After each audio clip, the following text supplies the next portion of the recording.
बिस्मिल्लाहिर्रहमानिर्रहीम। अस्सलाम वालेकुम दोस्तों, आज हम आए हैं ज़िला विहाड़ी में। ये लुडन की मंडी है और हासलपुर से ये तकरीबन 22 किलोमीटर, और अगर विहाड़ी से कोई आना चाहे तो ये तकरीबन 25 किलोमीटर, और अगर कोई बूरे वाला से आना चाहे तो ये तकरीबन 60 किलोमीटर का फासला बनता है। जब आप लुडन पहुँचेंगे तो आगे करमपर रोड है इसका, बिल्कुल उसके ऊपर ये मंडी वाक़ है। तो इसी के ऊपर आज हम आपको दिखाएंगे। यहाँ पे बहुत बड़ी मंडी है। अगर मेरा कैमरा मैन आपको ये दिखा सके, ये पार्किंग वगैरह, और ये इधर ये गाड़ियाँ, ये भी सारा भर जाएगा थोड़ी देर तक। और ये ज़रा इस तरफ करें ना, ज़रा इस तरफ करें ज़रा। ये आप देख सकते हैं, मैंने सारी आपको लोकेशन दी है। तो अभी इंशाल्लाह हम इंटर होंगे मंडी में और देखते हैं कि फिर आगे क्या चलता है। भाव ताव आज का सारा कुछ शेयर होगा आपके साथ। वीडियो को आपने अंत तक देखना है, लाइक करना है। हमारे चैनल को लाजमी आपने अगर सब्सक्राइब नहीं किया तो सब्सक्राइब करना है, और फेसबुक और व्हाट्सएप के ऊपर अपने दोस्तों के साथ इसको लाजमी शेयर करें। कुछ दोस्तों आए ने जड़े आ माल बेचने वास्ते आए ने ना, करते गलबात। अस्सलाम वालेकुम। वालेकुम अस्सलाम जी। की नाम है अपना? मुदस्सर नज़ीर। ਕਿਹੜੀ ਜਗ੍ਹਾ ਤੋਂ ਆਏ ਨੇ? ਚੀਚਾ ਉਤਨੀ। ਸਰ ਇਹ ਜਿਹੜਾ ਤੁਸੀਂ ਮਾਲ ਲੈ ਕੇ ਆਏ ਆ ਚੀਚਾ ਵਤਨੀ ਚੋਂ, ਇਹ ਤੁਸੀਂ ਕਿੱਥੋਂ ਖਰੀਦਿਆ? ਇਹ ਮਾਲ ਸੇਲ ਹੁੰਦਾ, ਯਾਨੀ ਕਿ ਫਾਰਮਾਂ ਦੇ ਵਿੱਚੋਂ, ਵੱਡੇ ਡੇਅਰੀਆਂ ਦੇ ਵਿੱਚੋਂ। ਮੀਆਂ ਮਨਸ਼ਾ ਹੋ ਗਿਆ, ਪਰਵੇਜ਼ ਮੁਸ਼ਰਫ ਹੋ ਗਿਆ, ਤਾਂ ਬੇਰਾ ਇੰਟਰਚੇਂਜ ਹੋ ਗਿਆ, ਤਾਂ ਹਾਲ ਪੰਜਾਬ ਚੋਂ ਲਿਆਈਦੇ ਆ ਤੇ ਸੇਲ ਕਰੀਦੇ ਆ। ਅੱਛਾ, ਤੁਸੀਂ ਇਹ ਲੈ ਕੇ ਆਂਦੇ ਹੋ, ਤੁਹਾਨੂੰ ਪਤਾ ਕਾਨੂੰਨ ਜੁਰਮ ਆ? ਨਹੀਂ, ਸਾਨੂੰ ਜੁਰਮ ਸਾਨੂੰ ਨਹੀਂ ਪਤਾ। ਜੁਰਮ ਤੇ ਹੈ ਵਾ, ਪਰ ਜਿਹੜੇ ਦੁੱਧ ਜਿਨ੍ਹਾਂ ਨੇ ਸੇਲ ਕਰਨਾ ਹੁੰਦਾ ਉਹ ਸਾਨੂੰ ਮਾਲ ਦਿੰਦੇ ਆ। ਸਰ ਇਹਨੂੰ ਖਰੀਦਣਾ ਵੇਚਣਾ ਜਦ ਤੱਕ 3 ਮਾਹ ਦਾ ਨਹੀਂ ਹੁੰਦਾ ਇਹ ਜੁਰਮ ਹੈ। ਇਹਦੀ 6 ਮਹੀਨੇ ਤਕਰੀਬਨ ਕੈਦ ਵੀ ਹੈ, ਪਤਾ ਤੁਹਾਨੂੰ? ਹੈ ਪਤਾ। ਕੀ ਡਿਮਾਂਡ ਹੈ ਇੱਕ ਜਾਨਵਰ ਦੀ? ਇਹ ਕੋਈ 9000 ਦਾ, ਕੋਈ 10000 ਦਾ ਸੇਲ ਹੁੰਦਾ। ਇਹ ਕਿਹੜੀ ਨਸਲ ਆ? ਕੋਈ ਨਸਲਾਂ ਦਾ? ਆਸਟ੍ਰੇਲੀਅਨ ਆ। ਫਰੀਜ਼ਨ ਨਸਲ ਜਿਹੜੀ ਆਸਟ੍ਰੇਲੀਅਨ ਨਸਲ ਆ, ਜੀ ਜੀ। ਉਹਨਾਂ ਦਾ ਕੀ ਰੇਟ ਆ? ਜਿਹੜੀ ਉਹ ਮਿਲ ਜਾਂਦਾ, ਕੋਈ 8000 ਦਾ, ਕੋਈ 5000 ਦਾ, ਕੋਈ 6000 ਦਾ, ਇਦਾਂ ਹੀ ਜਾਨਵਰ। ਉਮਰ ਕਿੰਨੀ ਹੋਏਗੀ ਨਾ? ये कोई 15 दिन का, कोई 20 दिन का। ਇਹਨਾਂ ਨੂੰ ਤੁਸੀਂ ਦੁੱਧ ਪਿਆ ਰਹੇ ਹੋ? जी जी, बाल्टियों के साथ ये पीते हैं सारे। ਅੱਛਾ, ਇਹ ਸਾਰੇ ਦੁੱਧ ਪੀਣ ਵਾਲੇ ਨੇ, ਨਿਪਲਾਂ ਨਾਲ ਦੁੱਧ ਪਿਆ ਰਹੇ जी सर। ਕਿੰਨੇ ਕੁ ਵਿਕ ਜਾਂਦੇ ਨੇ? ਹਰ ਬਹੁਤ ਆਂਦੇ ਹੋ? कोई जो लगे ही दा सर, कोई 2 विक जाते, कभी 5 विक जाते हैं, ਤੇ ਬਾਕੀ ਕਿੱਧਰ ਕਰਦੇ? बाकी अगे सेल अगे और आल पंजाब ਦੀਆਂ ਮੰਡੀਆਂ ਪਈਆਂ। ਠੀਕ ਹੋ ਗਿਆ ਸਰ, ਬੜੀ ਮਿਹਰਬਾਨੀ। ਓਕੇ ਦੋਸਤੋ, ਦੇਖ ਰਹੇ ਹੋ ਤੁਸੀਂ, ਹੋਰ ਜਗ੍ਹਾ ਤੇ ਆਏ ਆ ਗੱਲ ਕਰਦੇ ਆ ਉਹਨਾਂ ਦੇ ਮਾਲਕ ਨਾਲ ਜਿਹੜੇ ਲੈ ਕੇ ਆਏ ਨੇ ਜੀ। ਅਸਲਾਮ ਵਾਲੇਕੁਮ।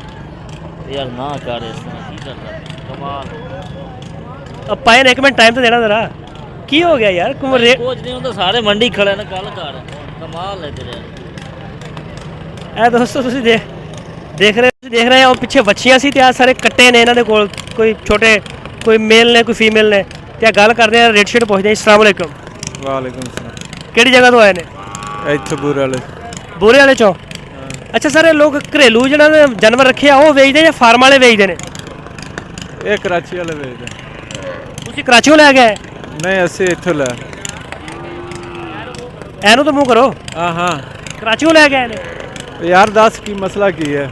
ਯਾਰ ਤੁਹਾਨੂੰ ਰੇਟ ਪੁੱਛ ਰਿਹਾ, ਰੇਟ ਦੱਸੋ ਕਿੰਨੇ ਦਾ? ਤੇ ਰੇਟ ਤੂੰ ਲਾਣਾ ਤੇ ਲਾ ਲਾ, ਜਿਹੜਾ ਲਾਣਾ ਤੇ। ਇੱਧਰ ਤੇ ਆ, ਗੱਲ ਹੀ ਨਹੀਂ ਕਰ ਰਹੇ।